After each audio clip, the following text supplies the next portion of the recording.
os voy a hablar de parte de los resultados de mi investigación hasta el momento.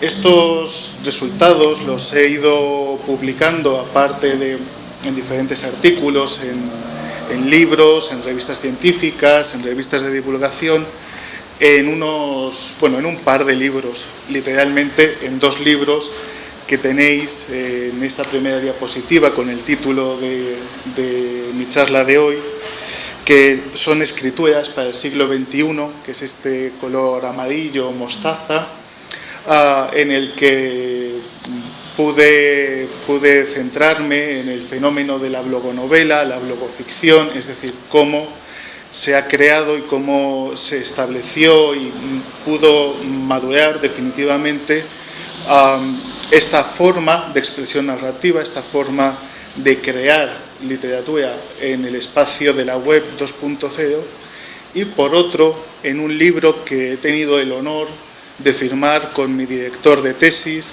con Fernando Rodríguez de la Flor, catedrático en la Universidad de Salamanca, y que es El Gabinete de Fausto, un libro en el que analizamos la historia de los espacios de creación, es decir, dónde han escrito los grandes autores, los grandes pensadores a lo largo de la historia. Pero no solo eso, sino también cómo hoy en día todo ese espacio mítico del escritorio, de la biblioteca y en algunos casos incluso de la cabaña se ha reconvertido en otra cosa, una cosa diferente, influida lógicamente por el mundo digital. Hay un tercer libro que va a salir el año que viene, creo que a principios del año que viene, que es el tercero que tenéis aquí en la imagen, este rojo, que es Mi avatar no me comprende, en el que he podido centrarme en los fenómenos de identidad, en los aspectos de creación de la identidad y cómo se han desarrollado y cómo la cultura popular occidental tiene toda una tradición de mentir, de ser otros, cómo todo eso nos ha permitido asimilar con mucha facilidad algunas de las claves de la ficción narrativa digital, sobre todo de la que se ha dado en redes sociales y blogs, que os voy a hablar un poquito de esto también al final, pero mi idea para hoy es centrarme sobre todo en dónde y cómo se escribe hoy, es decir, los espacios de escritura de los autores contemporáneos.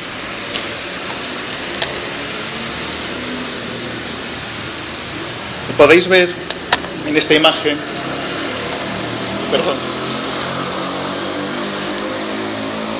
tengo que coordinar el iPad para verlo yo y el mando, y esto ya es muy complicado para un hombre, esto de hacer 2 cosas al mismo tiempo es muy complicado.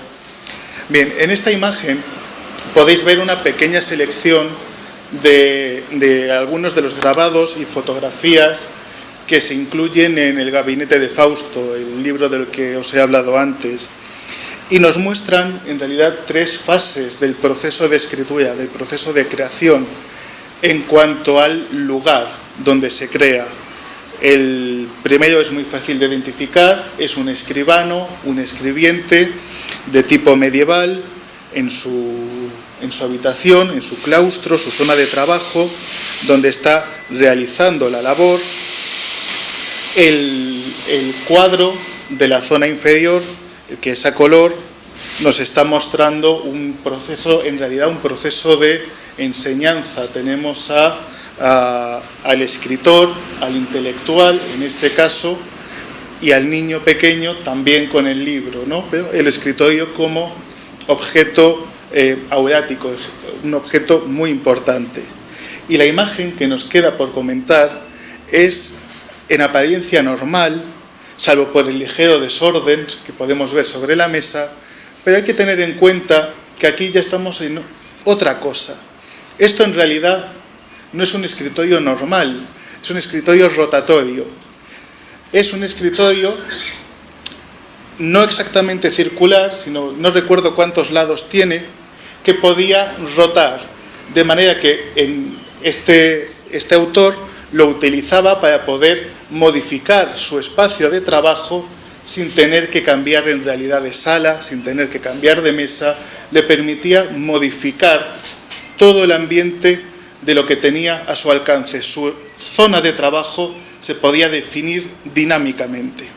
Bien, vamos a quedarnos con esta idea porque hay otro objeto que es muy interesante también y que ha estado durante mucho tiempo en nuestros escritorios, que es la máquina de escribir. Cuando dejamos la pluma, pasamos a la máquina de escribir.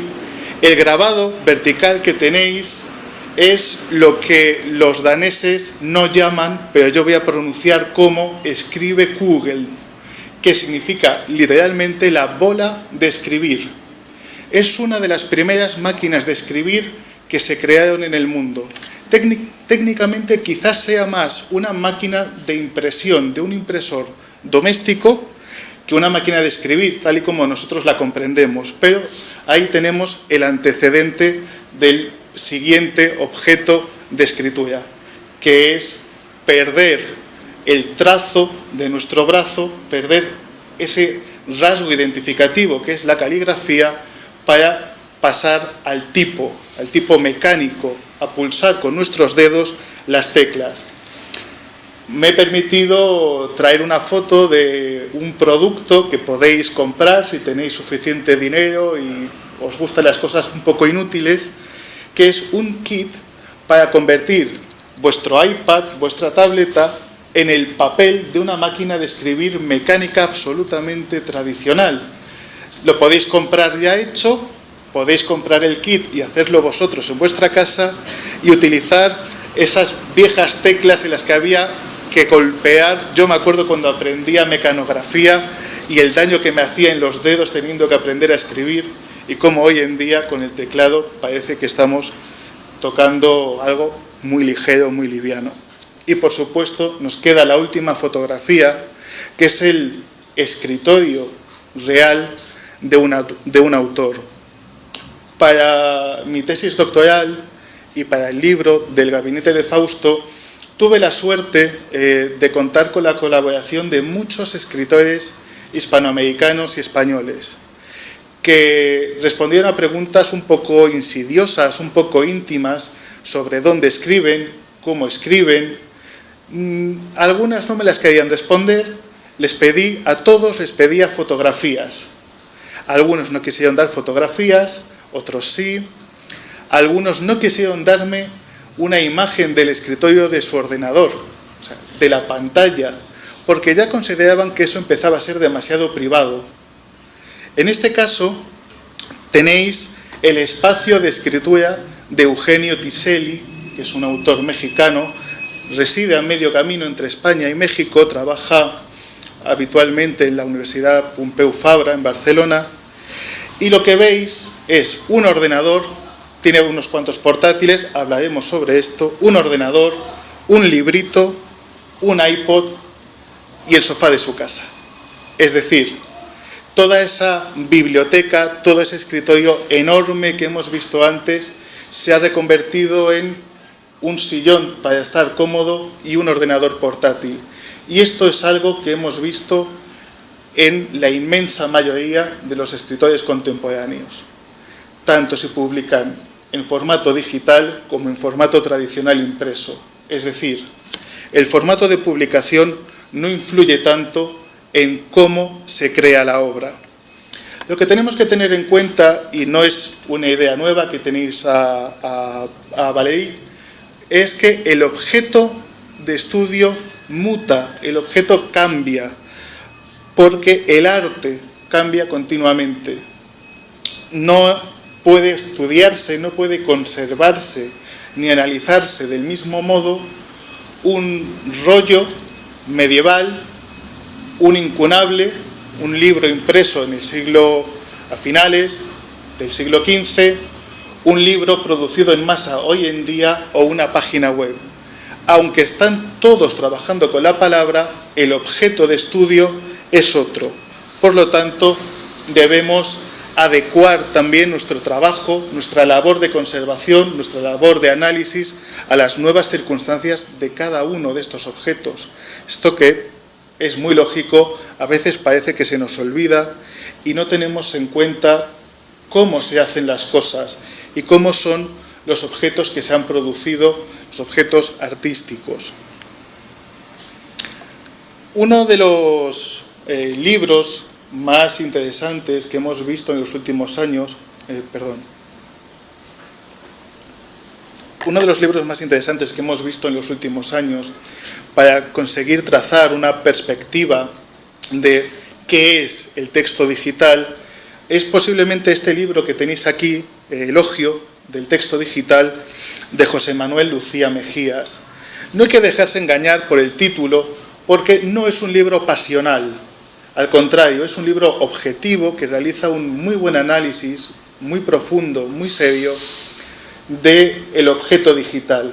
Creo que esto es importante destacarlo porque lo que sucede muchas veces, y esto lo digo también mirándome a mí y a muchos de mis colegas, de muchos de mis compañeros, es que a veces nos dejamos llevar por la ilusión o la pasión.